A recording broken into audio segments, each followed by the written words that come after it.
সেই আন্দোলনের ধারাবাহিকতায় এখন তিস্তা পারের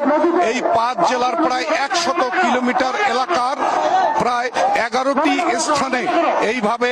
সম্মিলিতভাবে মশাল প্রজ্বলন করে তিস্তার অববাহিকায় এখন কিন্তু লাখো লাখো মশাল প্রজ্বলন করা হয়েছে।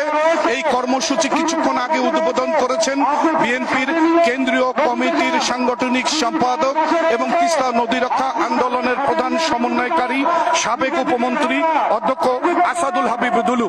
এই তিস্তা নদী রক্ষা আন্দোলনের দাবিটি হচ্ছে যে